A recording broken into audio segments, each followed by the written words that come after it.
turning to the election, some observers say that the coalition lost so many of their seats to Greens and Teals because they weren't promising to act urgently enough on climate change. Amanda, is that how you saw the loss? Look, no doubt that was a matter that was important to a number of people, particularly in some of those urban seats.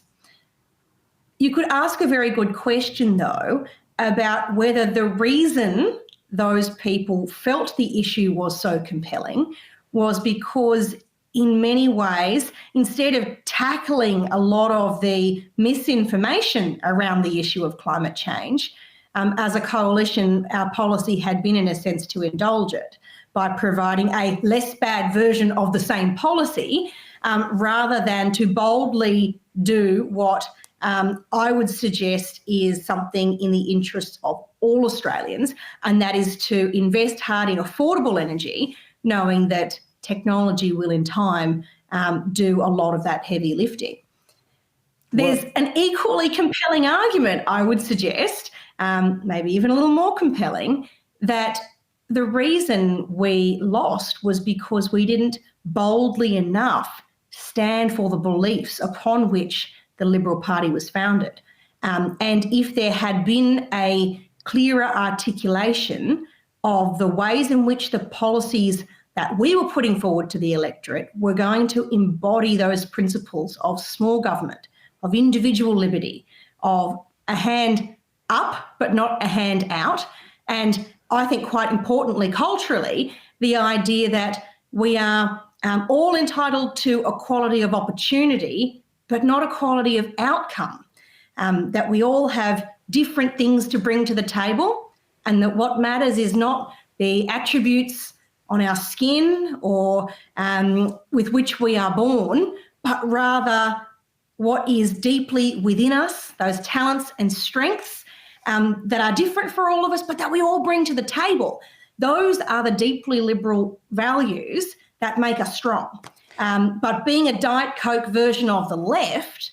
I would suggest, is not just wrong in principle,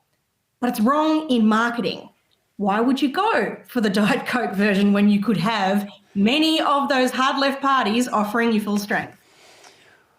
Well, speaking of those liberal principles and beliefs, the former government helped to implement possibly the harshest blow to the economy and society Australia has seen outside wartime.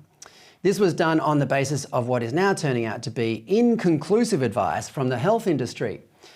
Amanda, do you think at least some voters in the Liberal heartland thought the party had abandoned those core Liberal principles during this time?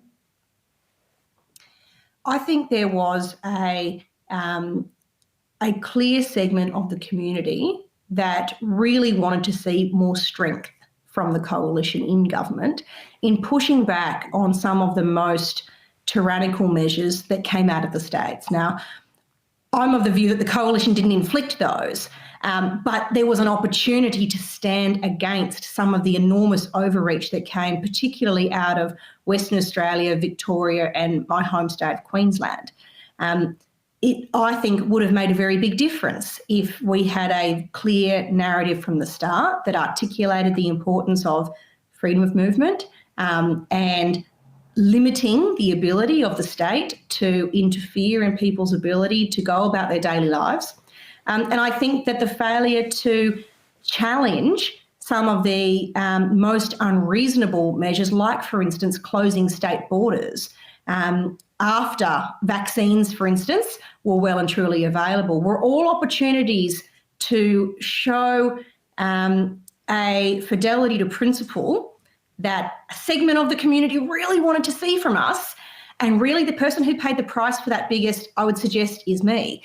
because it mobilised those people to vote for some of the minor parties of the right in the Senate, particularly in Queensland.